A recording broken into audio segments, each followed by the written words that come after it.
हे सरकार बेईमानीने निवडून आलेलं आहे असं नाना पटोले यांनी म्हटलं आहे। सरकार विरोधात बोलणं म्हणजे नक्षलवादी घोषित करणं। सरकार निजाम इंग्रजांचाही पुढे आता जाऊन वागतंय। सरकारकडून आदिवासी, ओबीसी आणि मराठा समाजाचा विश्वासघात करण्यात आल्याचं काँग्रेसचे नाना पटोले यांनी राज्य सरकारवर या ठिकाणी निशाणा साधलेला आहे। हे लोक बेईमानी निवडून आलेले आहे हे सत्य आहे, म्हणून तो घुमरेने ज्या पद्धतीने म्हणाला तर ते त्याच्यातलं एक एक माणसं फुटतात आहे। निवडणूक आयोग जेव्हा सांगतो की 5 वाजताच्या नंतरचे फुटेजेस आम्ही देणार नाही कारण की आया बहिणीचे त्याच्यामध्ये बदनामी होईल, मला एक कळत नाही मतदानाला गेलेल्या आया बहिणींची बदनामी होण्याचं कारण काय। परवा उपराष्ट्रपतीच्या निवडणुकीमध्ये खासदारांनी महिला खासदारांनी मतदान केलं तर ते टीव्हीवर दिसत होते, तर काय त्याची बदनामी झाली?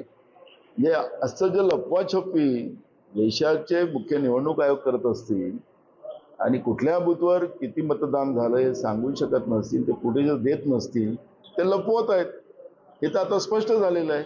त्याच्यामुळे बेईमानीने हे सरकार निवडून आलेलं आहे, मत चोरून आलेलं आहे, हे राहुल गांधीजी जे सांगतात ते सत्य आहे। महाराष्ट्रामध्ये इंग्रजा आणि निजामापेक्षाही पलीकडे जाऊन आज महायुती सरकार वागते आहे। जनसुरक्षा कायदा आणून एक प्रकारचं आपलं व्यक्ती स्वातंत्र्याचा वापर करून सरकारच्या विरोधात, प्रशासनाच्या विरोधात आवाज उचलणे सुद्धा आता शहरी नक्षलवादी घोषित करण्याचा संकल्प या महायुतीने केलेला आहे। इंग्रजांनी पण कधी केला नव्हता।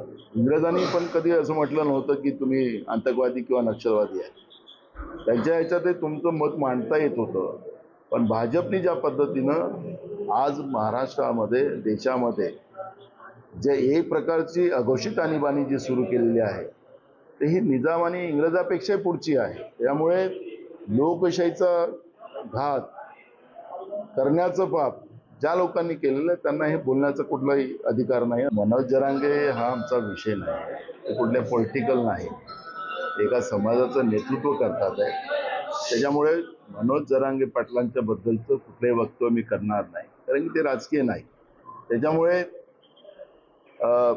मूळ मुद्दा जो आहे की भाजपने हा जो विश्वासघात आदिवासींचा असेल, ओबीसी समाजाचा असेल, मराठा समाजाचा असेल जो केलेला आहे त्याच्यावरच आम्ही लक्ष केंद्रित करू। कोणाचं वक्तव्याचं काय आम्हाला संबंध नाही।